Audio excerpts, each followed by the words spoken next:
Capítulo 10. Como liberar sua fé? Parte 2. Autor Kennedy Hagin. Louvado seja Deus. Compartilhe, se inscreva. Dê o seu comentário. Em nome do Senhor Jesus, e compartilhe com as pessoas para que mais pessoas venham a ser beneficiadas com essas verdades tão profundas sobre fé. Louvado seja Deus. Em Romanos capítulo 10, versos 10, a palavra do Senhor nos diz assim: porque o coração se crê para a justiça e com a boca se confessa a respeito da salvação. Louvado seja Deus. Porque em verdade vos afirmo que se alguém disser a este monte, ergue-te e lança-te no mar, e não duvidar no seu coração, mas crer que se fará o que diz, assim será feito com ele. Marcos 11, 23. Crer e confessar ativa a fé. Em Romanos capítulo 10, versos 10, lemos: com a boca se confessa a respeito da... Este trecho fala da confissão para a salvação, mas a confissão com a boca não se refere somente à salvação. Ela é válida a respeito de qualquer outra coisa que queiramos receber de Deus. Tudo que vem de Deus é obtido de uma única maneira, pela fé. Por exemplo, em se tratando da cura divina, é com o coração que o homem crê e com a boca que ele faz a existência da cura. Em relação ao batismo com o Espírito Santo, o homem crê com o coração e com a boca confessa a respeito dessa experiência. Seja o que for que você queira receber de Deus, o caminho é sempre o mesmo. Recebemos através da fé, e é a fé que é ativada crendo-se com o coração e confessando-se com a boca. Vejamos Marcos 11, 23. Louvado seja Deus. Porque em verdade vos afirmo que se alguém disser a este monte, ergue-te e lança-te no mar, e não duvidar no seu coração, mas crer, ou seja, crer com o coração, que se fará o que diz, então terá o que disse. Certo dia, enquanto meditava nesse versículo, o Espírito Santo chamou minha atenção para o fato de Jesus ter mencionado a palavra crer uma única vez, ao passo que a parte referente à confissão foi mencionada 3 vezes através do verbo dizer. E o Senhor me disse: em sua pregação você deve enfatizar a parte referente à confissão. As pessoas, primeiramente, não estão falhando no crer. Estão falhando em suas confissões. Para que a palavra de Deus possa operar em seu favor, você tem que confessar com a boca aquilo que você já crê em seu coração. Em nenhum lugar da Bíblia encontramos o ensinamento de que se somente crermos com o coração receberemos a resposta. Ao invés disso, ela enfatiza que se crermos com o coração em qualquer coisa que nos é prometido na palavra e a confessarmos, a teremos. Romanos capítulo 10, versos 8 e 10 apresenta este princípio. A palavra do Senhor nos diz assim no versos 8, porém, que se diz? A palavra está perto de ti, na tua boca e no teu coração, isto é, a palavra da fé que pregamos. No versos 9 diz assim: se com a tua boca confessares a Jesus como Senhor e com teu coração creres que Deus o ressuscitou dentre os mortos, serás salvo. No versos 10, a palavra do Senhor nos diz assim: porque com o coração se crê para a justiça e com a boca se confessa a respeito da salvação. Observe, pelo versos 8, que a palavra da fé deve estar tanto no seu coração quanto em sua boca, para que ela possa operar em seu favor. Se a palavra estiver só no seu coração, não realizará a tarefa. Mas quando a fé é tanto no coração quanto na boca, louvado seja Deus, irá funcionar. Pode ter plena convicção disso. Pensar, crer e confessar corretamente. Louvado seja Deus. Em Romanos 10:10 lemos: e com a boca se confessa a respeito. Quero discorrer a respeito do pensar, crer e confessar corretamente. Aquilo que você pensa e crê afetará a sua confissão. Aquilo que você diz, se os seus pensamentos são corretos, também crerá corretamente, pois aquilo que você pensa, deseja e medita afetará o seu coração e você começará a crer naquilo que medita. E se crer corretamente, então também sua confissão será correta. No entanto, se falharmos num destes 3 princípios, os outros também ruirão. Deus nos dá a sua palavra para endireitarmos os nossos pensamentos. E quando pensamos em linha com a palavra de Deus, também creremos assim. E se crermos corretamente, aquilo que falarmos com nossos lábios também será correto. Louvado seja Deus. O lado positivo da confissão. Tenho certeza de uma coisa: poucos cristãos realmente sabem que lugar a confissão toma no desenrolar dos acontecimentos. E é lamentável o fato de que quando usamos a palavra confissão, as pessoas invariavelmente pensam a respeito da confissão dos pecados, fraquezas, fracassos. Este é o lado negativo da confissão. Mas também há o lado positivo. A Bíblia tem muito mais a dizer a respeito do lado positivo da confissão do que a respeito do lado negativo. A confissão definida. O dicionário diz que confessar significa notificar o recebimento ou reconhecer fé em. Também significa fazer confissão de pecados. Mas lembre-se que uma das definições é fazer confissão de sua fé ou reconhecer a fé na palavra de Deus.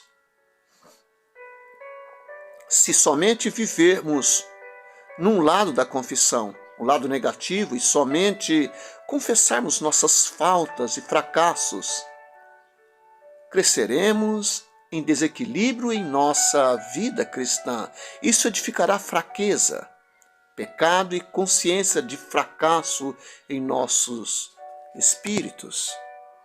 De fato, o cristianismo é chamado de grande confissão. A confissão firma-se sobre 3 pilares. Primeiro pilar, confessar é afirmar o que cremos. Segundo pilar, confessar é declarar as coisas que sabemos serem verdadeiras. Terceiro pilar, confessar é proclamar uma verdade que foi acolhida com inteireza de coração. Em outras palavras, nossa confissão é uma proclamação daquilo que sabemos que é verdade. Sua confissão declara o que você crê. Sua confissão proclama uma verdade que foi aceita com inteireza de coração. Louvado seja Deus. O que devemos confessar? Nosso maior problema nesta área é saber o que devemos confessar. Nossa confissão necessita estar centrada nas seguintes verdades. Primeiro, o que Deus fez por nós em Cristo em seu plano de salvação. Segundo, o que fez por nós em sua palavra e o que o Espírito Santo fez por nós no novo nascimento e no enchimento com o Espírito. Terceiro, quem somos nós diante de Deus em Cristo Jesus? Quarto, o que Jesus está fazendo por nós hoje à direita do Pai, onde Ele vive para sempre, fazendo intercessão por nós. Louvado seja Deus! Confessando quem somos nós em Cristo. Quando as pessoas vêm me pedir conselhos a respeito de métodos para estudar a Bíblia, eu sempre sugiro aos crentes que primeiramente leiam as epístolas, as quais foram escritas para a igreja, e que sublinhem os trechos que apresentam as palavras neles, ou em Cristo, ou em quem, referindo-se a Jesus. Louvado seja Deus! No momento em que se deparar com estes versículos, comece a confessá-los, pois neles apresentam quem é você e o que lhe pertence. Se você fizer assim, posso lhe garantir que dentro de poucos dias sua vida será diferente. Mostrarei alguns trechos para ajudá-lo. Os demais você deve encontrar por si mesmo, porque não poderíamos apresentar todos, são aproximadamente 133 versículos. Quando se deparar com estes trechos, comece a confessá-los e eles se tornarão uma realidade em sua vida. Falarei de alguns versículos para a nossa confissão de quem somos em Cristo. Devemos confessá-los não somente diante de Deus, como também diante do mundo. Novas criaturas em Cristo. 2 Coríntios capítulo 5, versos 17. E assim, se alguém está em Cristo, é nova criatura. As coisas antigas já passaram, eis que se fizeram novas. Que verdade revolucionária é esta? Ela é para a igreja ensinar, crer e confessar. Somos nova criação em Cristo Jesus. Não somente, não simplesmente pecadores que foram perdoados. Somos novas criaturas criadas por Deus em Cristo Jesus. Paulo, ao escrever, disse para a igreja em Éfeso que fomos criados por Deus em Cristo Jesus. Está em Efésios capítulo 2, versos 10. Portanto, somos novas criaturas criadas em Cristo Jesus com a vida e a habilidade de Deus em nós. Coisa gloriosa! 2 Coríntios capítulo 5, verso 17 é um dos meus trechos favoritos das Escrituras e creio que assim seja porque quando fui levantado do leito de enfermidade comecei a dizer a todos por onde ia que era uma nova criatura em Cristo Jesus. Era um jovem batista de 17 anos, mas nunca passei por muitos dos problemas que os jovens costumam passar. Isso aconteceu porque estava sempre pronto a dizer a todos: sou uma nova criatura em Cristo. Estava sempre pronto para testificar e testemunhar da minha salvação. Quanto mais você fala do novo nascimento, mais real a nova criação torna-se para você, pois ela é quem você é e o que você é. Lembremos-nos de quando era um jovem batista e pregava nas prisões, nas ruas e trabalhava na igreja.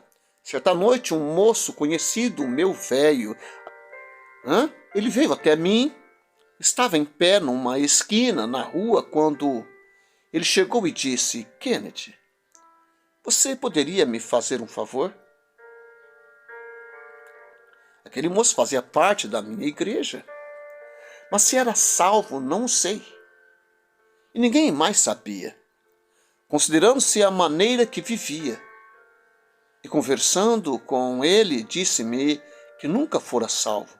Somente passou a congregar na igreja. Há uma grande diferença entre somente congregar na igreja e ser salvo.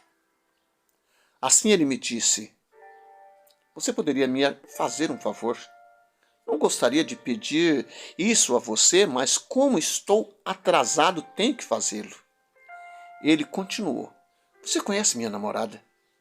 Eu conhecia tanto ele quanto sua namorada, e era uma das pessoas mais mundanas que já conheci. Ele acrescentou: prometi à minha namorada que procuraria um par para a prima dela, que veio visitá-la de outra cidade, mas até agora não encontrei ninguém.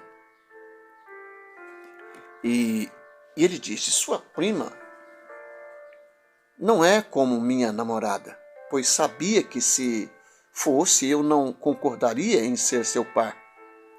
Ele perguntou: você poderia vir junto e me ajudar nessa situação? Serei grato e prometo que não ficaremos por muito tempo, 30 ou 40 minutos no máximo. Então iremos embora. Não haverá nenhuma bebida ou dança. Enquanto estivermos lá, não fumarei. Finalmente concordei para lhe dar uma mão. Quando chegamos à casa de sua namorada, ela me apresentou a sua prima. Mal nos sentamos quando colocaram um disco no toca-disco e começaram a dançar. Quando a prima da moça me convidou para dançar, falei: obrigado, não danço. Ela olhou para mim com os olhos arregalados e perguntou: por quê? Respondi: porque sou uma nova criatura. Ela perguntou: o que você quer dizer com isso, que é uma nova criatura? Respondi: 2 Coríntios capítulo 5, verso 17 diz: e assim, se alguém está em Cristo, é nova criatura, as coisas antigas já passaram, eis que se fizeram novas todas as coisas. Havia um tempo em que me interessava por estas coisas, mas hoje sou uma nova criatura em Cristo Jesus e não me interesso por isso. Enquanto aquele disco continuava tocando, preguei à moça e ela foi convencida de pecado e começou a chorar. Quando o disco parou, o rapaz percebeu o que estava acontecendo e disse: vamos embora. Ele estava pronto para me levar imediatamente para casa. Não importava onde estivéssemos, fosse nas ruas, em casa ou na escola. Eu dizia a todos que era uma nova criatura em Cristo Jesus. Tal confissão afetara nossas vidas de tal forma. Não era tentando pelas coisas do mundo, porque constantemente confessava: sou uma nova criatura em Cristo Jesus, né?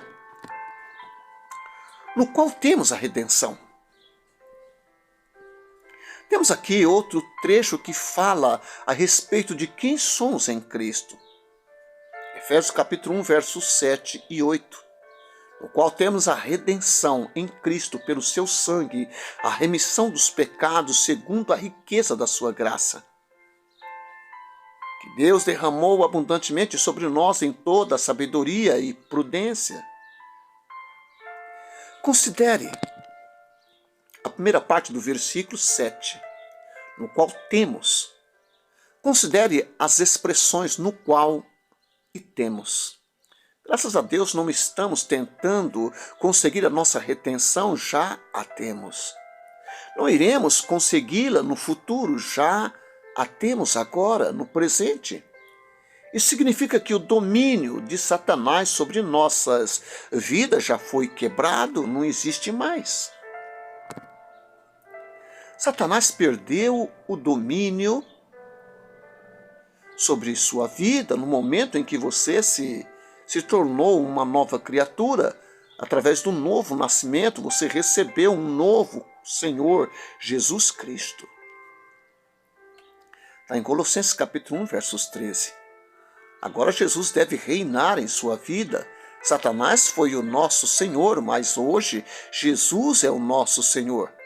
Em Romanos capítulo 10, versos 9, lemos: se com a tua boca confessares a Jesus como Senhor, serás salvo. O domínio de Satanás sobre sua vida terminou no momento em que você nasceu de novo, no qual, em Jesus Cristo, temos a redenção. Louvado seja Deus. Efésios capítulo 1, verso 7. Fomos redimidos de quem e de quê? Muitas pessoas dizem, graças a Deus, fomos redimidos do pecado. É verdade, mas é somente parte da nossa verdade. Redimidos da maldição da lei. Gálatas capítulo 1, versos 13. Ou melhor, capítulo 3, versos 13. A palavra do Senhor diz assim: Cristo nos resgatou, redimiu da maldição da lei, fazendo-se Ele próprio maldição em nosso lugar. Porque está escrito, maldito todo aquele que for pendurado em madeiro. Fomos redimidos da maldição da lei, o que vem a ser a maldição da lei. Para descobrirmos, devemos voltar à lei. A lei se refere invariavelmente aos 5 primeiros livros da Bíblia, também chamados de Pentateuco. Quando estudarmos estes 5 livros da lei, descobrimos que a maldição ou castigo por se quebrar a lei de Deus é tríplice: a miséria, a enfermidade e a segunda morte. Graças a Deus, Jesus nos redimiu da maldição da lei. Deuteronômio capítulo 28, versos 15 e 68. Ele também nos redimiu da maldição da enfermidade, Deuteronômio 28, 15 e 68. Cristo nos redimiu da maldição da morte, ou seja, morte espiritual e morte eterna hoje, separação espiritual e separação eterna de Deus. E da morte física quando ele voltar. Não temos que temer a segunda morte, o inferno, a habitação daqueles que estão mortos espiritualmente. Não estou morto espiritualmente, nem você. E se de fato você nasceu de novo, você não está morto. Redimidos da maldição da miséria. Sim, fomos redimidos da maldição da miséria. Algumas pessoas pensam que a vontade de Deus, que é a vontade de Deus, que alguém viva toda a sua vida e não tenha nada. Temos ouvido essas ideias muitas vezes. Às vezes, é mais fácil crer nas tradições do que crer na Bíblia. Muitas vezes, ao invés de crermos na Bíblia, cremos naquilo que nos ensinaram que a Bíblia diz e não naquilo que a Bíblia realmente diz. Por exemplo, ouvimos as pessoas dizerem: a Bíblia ensina que o dinheiro é a raiz de todos os males. A Bíblia não diz isso. Ela diz que o amor ao dinheiro é a raiz de todos os males. Está em 1 Timóteo capítulo 6, versos 10. Sendo assim, até mesmo é possível que alguém que não tenha um único níquel cometa este pecado. Temos ouvido as pessoas dizerem: talvez seja outro Jó, referindo-se às calamidades e maldições que vieram sobre Jó. Algumas pessoas pensam que Jó viveu o resto de sua vida aflito, doente, miserável. Mas não foi assim.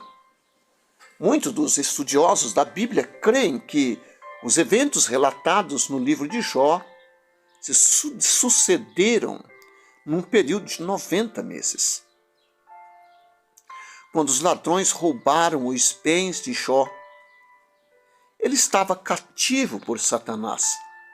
Quando o fogo consumiu suas plantações, ele estava cativo por Satanás. Quando o vendaval derrubou a casa em que estavam seus filhos, Jó estava cativo por Satanás. Quando Jó foi ferido por tumores malignos, desde a planta do pé até ao alto da cabeça, e sua esposa levantou-se contra ele e disse: amaldiçoa o Deus e morre. Jó estava cativo por Satanás. Louvado seja Deus. Mas a Bíblia diz que Deus mudou o cativeiro de Jó. Está em Jó, capítulo 42, versos 10. Em outras palavras, se você disser que é outro Jó, isto implica que você será um dos homens mais ricos deste mundo, porque Jó o foi. Está em Jó, capítulo 1, versos 3. Também terá o dobro do que tinha antes, Jó 42, 10 a 12. E será curado e viverá por longos anos, assim como Jó. Está lá em Jó 42, 16, 17. Louvado seja Deus. Depois de triunfar sobre as maldições que lhe sobrevieram, Jó viveu mais 100 anos. Ouvimos as pessoas usarem a expressão pobre como os animais de Jó. Os animais de Jó não eram pobres, pois quando Deus tirou Jó do cativeiro, ele lhe devolveu o dobro de tudo quanto possuía. Assim, ele tinha muito alimento para seus animais. Portanto, seus animais não eram pobres. E você não precisa ser pobre também. Mas muitos de nós, naquela época, como jovens pregadores, nos sentávamos com os olhos fechados e com as bocas abertas, como um filhote de pássaro, e engolíamos qualquer coisa que nos ensinasse. Vivia na pobreza por anos. Você fala de chegar ao fundo da panela. Eu não estava raspando o fundo da panela, muito pior, estava bem debaixo da panela. Toda vez que um jovem pregador ouvia um versículo sobre prosperidade material ou financeira, alguém dizia isto era somente para os judeus e, durante muitos anos, fomos insensatos o suficiente para crermos nesta afirmação absurda. Um dia, enquanto lia a Bíblia, passei por Gálatas capítulo 3, versos 13 e 14, que diz assim: Cristo nos resgatou, nos redimiu da maldição da lei, fazendo-se Ele próprio maldição em nosso lugar. Porque está escrito, maldito todo aquele que for pendurado em madeiro. Versos 14. Para que a bênção de Abraão chegasse aos gentios em Jesus Cristo, a fim de que recebêssemos, pela fé, o Espírito prometido. Louvado seja Deus! A bênção de Abraão é para todos os crentes. A bênção de Abraão foi de natureza tríplice. A primeira bênção foi uma bênção material ou financeira. Está em Gênesis, capítulo 13, versos 2 e 15. Deuteronômio 28, 4, 5. A segunda bênção foi uma bênção física. Gênesis capítulo 13, versos 16 e 17. Êxodo, capítulo 15, versos 26 e 23 a 25, 26. A terceira bênção foi uma bênção espiritual, Gálatas, capítulo 3, versos 14. O Novo Testamento, terceira carta de João, capítulo 2, concorda com o fato de que Deus quer que sejamos prósperos, materialmente, financeiramente, fisicamente e espiritualmente. Amados, acima de tudo, faço votos por tua prosperidade e saúde, assim como é próspera a tua alma. Louvado seja Deus. A prosperidade não era somente para os judeus no Antigo Testamento. João aqui explica, foi escrito para os crentes. A Bíblia nos dá a palavra final. Não podemos crer em tudo que lemos por aí. Devemos checar se as afirmações têm fundamentos bíblicos. Por exemplo, numa revista que li, um estudioso da Bíblia disse que a longevidade não é uma bênção para o Novo Testamento. Bem, sempre pensei que a epístola aos Efésios estivesse no Novo Testamento. De fato, ela foi escrita para a igreja de Éfeso, para os crentes. Efésios capítulo 6, versos 2 e 3 diz assim: honra teu pai e a tua mãe, que é o primeiro mandamento com promessa, para que te vá bem e sejas de longa vida sobre a terra. Ora, a igreja de Éfeso não é uma igreja do Novo Testamento?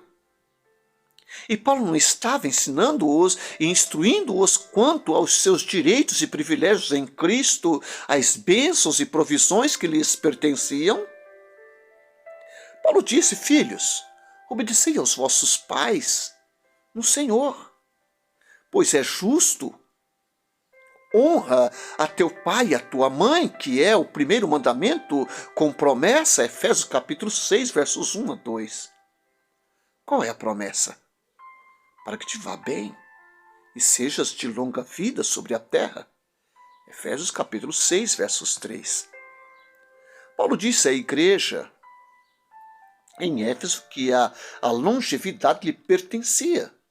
Se pertencia à igreja do Senhor Jesus Cristo em Éfeso, pertence à igreja do Senhor Jesus Cristo hoje.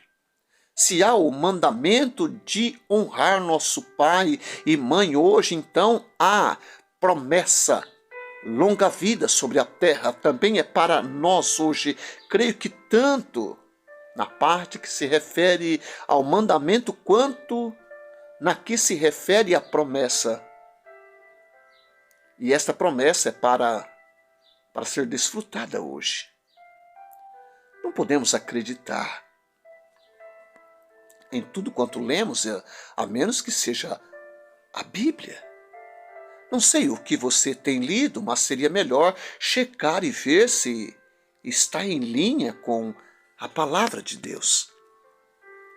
Quando era jovem, éramos ensinados em minha denominação que as bênçãos materiais e financeiras eram somente para os judeus.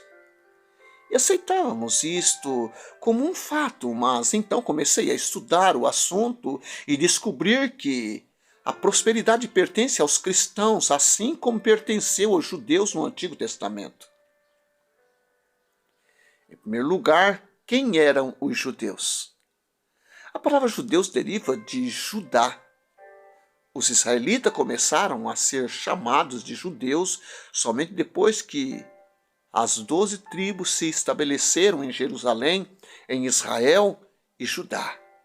Mas Judá não tinha nenhuma promessa adicional de prosperidade material e financeira, além daquelas prometidas a todas as tribos de Israel.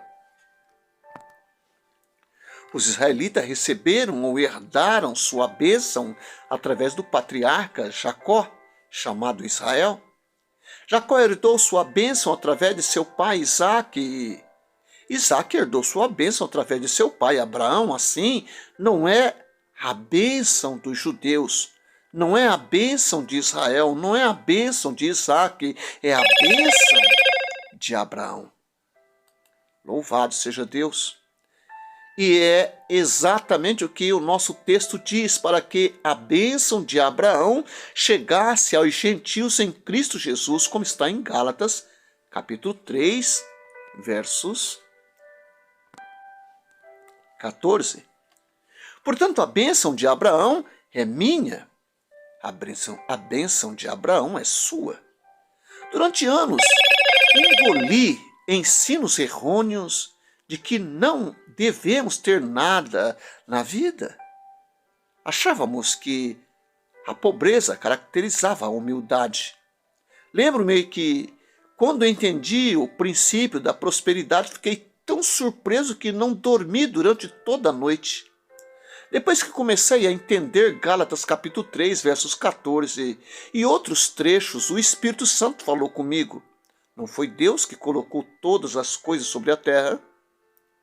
Os salmos não dizem que a terra e tudo quanto nela há é de Deus? Salmos 50, versos 1, Salmos 50, versos 12. A Bíblia não diz que o ouro e a prata e os animais do campo são do Senhor? Ageu 2:8, Salmo 50:10.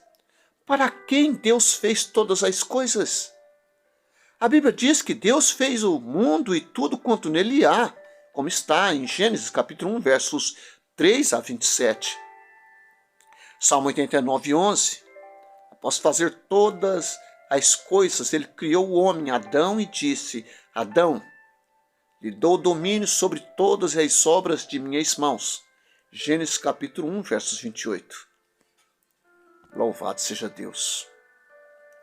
Deus estava dizendo que fez tudo para Adão.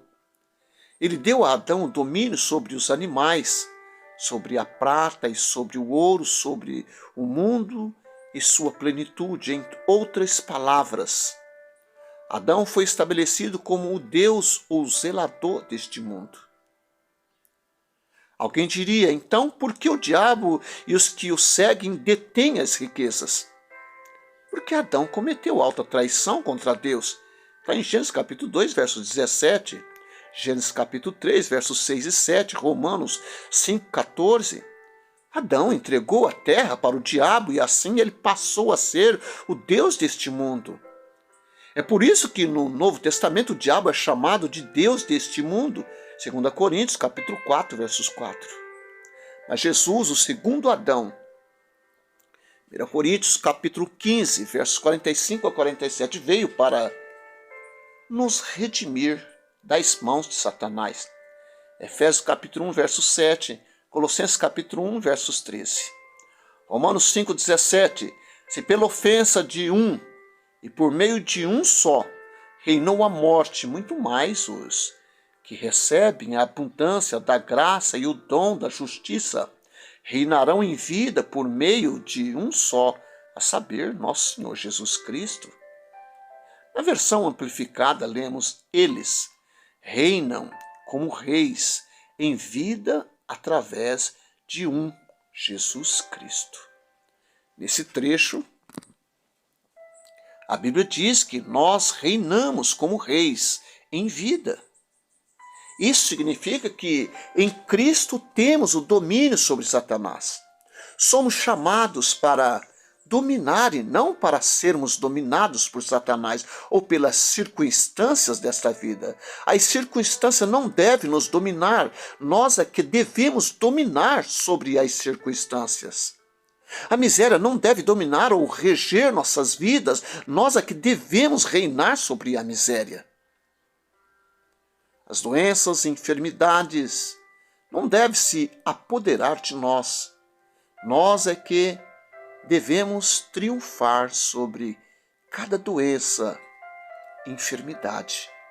Cada membro do corpo de Cristo deve reinar como rei em vida, através de Jesus Cristo, em quem temos a nossa redenção. Herdeiros da bênção de Abraão. Li algo dentro desta, mesmo ali em Gálatas 3:7, que revolucionou a minha maneira de pensar. Creio também que o ajudará. Gálatas capítulo 3, versos 29. E se sois de Cristo, também sois descendentes de Abraão e herdeiros segundo a promessa. Vejamos agora Gálatas capítulo 3, verso 7. Sabeis, pois, que os da fé é que são filhos de Abraão. Graças a Deus, as bênçãos de Abraão são nossas. Paulo nos falou sobre essa realidade. Posso lhe dizer que quando esta verdade foi revelada ao meu coração numa noite, fiquei tão entusiasmado que levantei da cama e comecei a correr pelo quarto em júbilo, em alegria profunda. Às vezes, quando estou ensinando, fico tão vibrante com as tremendas verdades da palavra de Deus que, antes de sabê-lo, começo a correr pela igreja. Porque não podemos vibrar com a palavra de Deus? É óbvio que sim. Quando vamos a um jogo de futebol, não tenho nada contra se ir a um jogo de futebol. Ficamos entusiasmados e jubilosos com alguém com uma bola nos pés. E ninguém fala nada contra este procedimento, é considerado um comportamento normal. Quando entramos em júbilo pela palavra de Deus, isso se demonstra de tal forma em nosso exterior que alguém diria: ele é louco. Nós temos algo com o que podemos nos regozijar. A bênção de Abraão é nossa. Meu coração a todo instante dizia que esta bênção era minha, mas houve a concretização plena desta promessa na minha vida somente depois que minha mente aceitou e foi renovada por esta verdade. Voltemos a Deuteronômio 28, versos 15 a 28. A Bíblia lista as maldições decorrentes de se quebrar as leis de Deus. Contudo, nos versículos 1 a 14, a Bíblia lista as bênçãos decorrentes da obediência a Deus. Elas são as bênçãos de Abraão. Observe o que Deus disse ao seu povo. Está em Deuteronômio, capítulo 28, 8, 11, de 11 a 13. O Senhor determinará, louvado seja Deus, o Senhor determinará que dará abundância de bens no fruto do teu ventre, no fruto dos teus animais, no fruto do teu solo. O Senhor te abrirá o seu bom tesouro. O Senhor te porá por cabeça e não por cauda, e só estarás em cima e não embaixo. Lembre-se, Deus falava a respeito de bênçãos materiais e financeiras. Ao invés de sermos cauda, como era um dia pela falta de conhecimento da palavra de Deus, Ele nos colocará por cabeça. Depois de ter recebido a revelação do que realmente Deus estava dizendo em sua palavra, fiquei realmente entusiasmado. Depois de correr pelo quarto por 10 vezes, fui para a cama e tentei dormir, mas depois de um tempo levantei-me da cama, gritando por dentro, embora estivesse somente sussurrando por fora, porque não queria acordar ninguém. Graças a Deus. A bênção de Abraão é minha. Eu sussurrava, fiquei tão entusiasmado de novo que me levantei e corri um pouco mais pelo quarto. Acordei de novo às 4 da manhã e comecei a correr pelo quarto.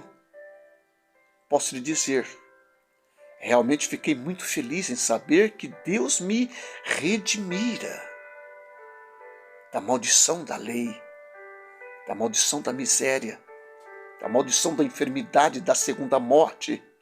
Fiquei realmente entusiasmado ao saber que a bênção de Abraão é minha.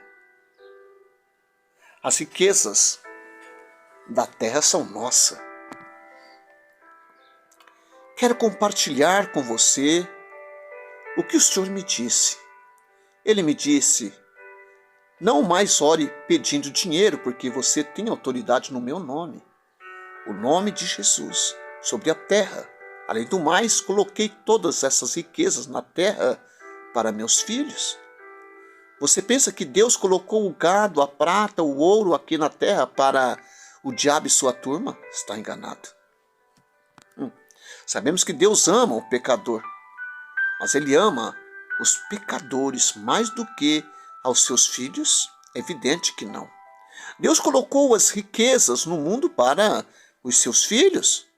Deus disse a Israel: se quiserdes e me ouvirdes, comereis o melhor desta terra. Está em Isaías capítulo 1, versos 19. Sei que se Deus quer que comamos o melhor, Ele também quer que usemos o melhor. Ele também quer que tenhamos o melhor e que também dirijamos o melhor. Jesus veio à terra para nos apresentar e revelar o Pai a cada um de nós.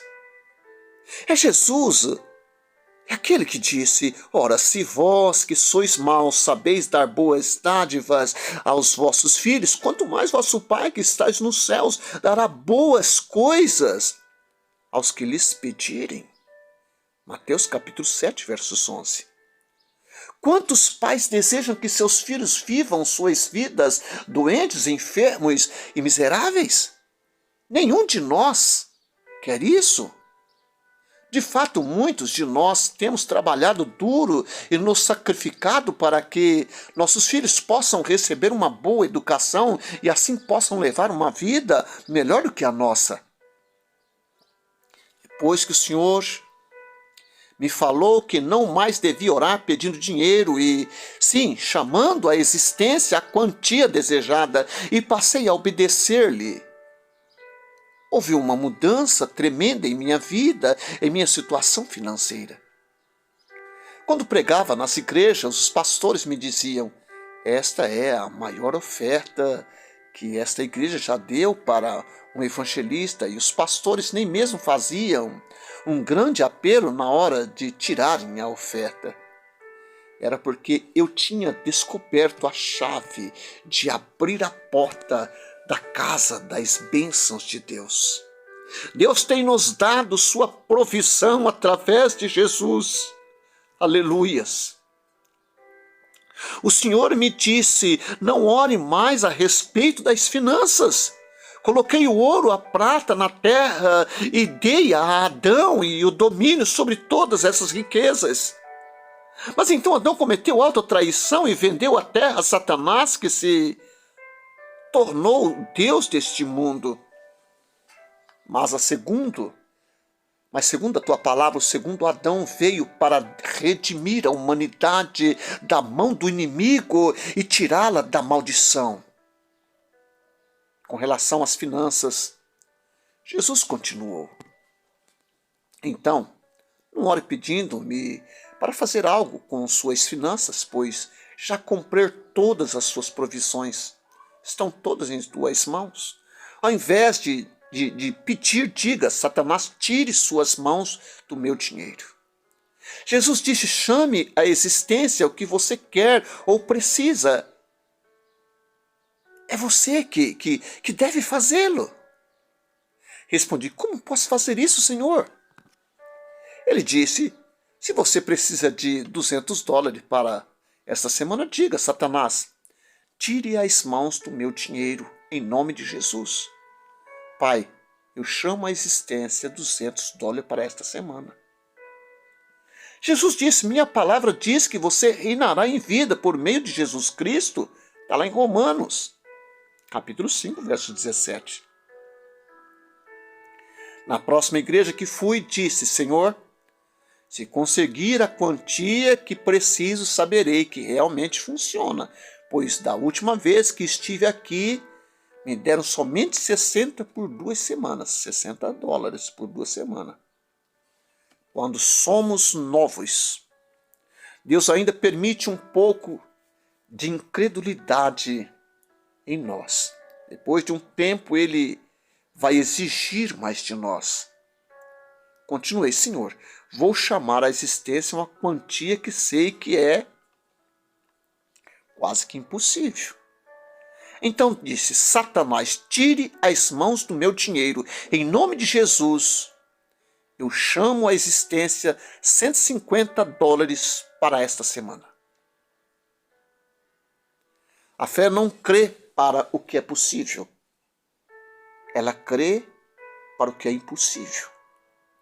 Pensava que ficaria naquela igreja por uma semana, mas depois tive que ficar ali por 10 dias, então mudei o alvo para $200 e chamei à existência essa quantia. Quando o pastor tirou a oferta, ele não disse uma única palavra à congregação, somente tirou a oferta. E o valor da oferta foi de $240. Tinha reivindicado 200. Depois que aprendi essa lição sobre a prosperidade. Com o passar do tempo, voltei às igrejas onde estivera e preguei nelas sobre a prosperidade. E posso lhe mostrar nos meus livros que recebi o dobro da quantia em ofertas do que na primeira vez que estivera nessas igrejas. Simplesmente usando a chave da prosperidade. Graças a Deus, não estamos mais debaixo de maldição, porque Jesus nos libertou. Ao invés da enfermidade, agora temos saúde. Ao invés da pobreza, agora temos a riqueza. Fomos redimidos. Louvado seja Deus.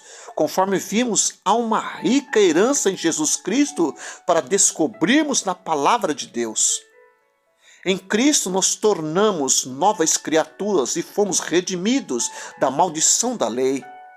A miséria, a enfermidade e a morte espiritual não mais reinam sobre nós, pois reinamos como reis em vida por meio de nosso Senhor Jesus Cristo. À medida que você meditar e confessar que as verdades bíblicas que apresentamos neste capítulo são verdadeiras em sua vida, essas verdades se tornarão uma realidade em seu coração e na sua vida. Louvado seja Deus. Crer com o coração e confessar com a sua boca, esta é a maneira de liberarmos a nossa fé. Louvado seja Deus.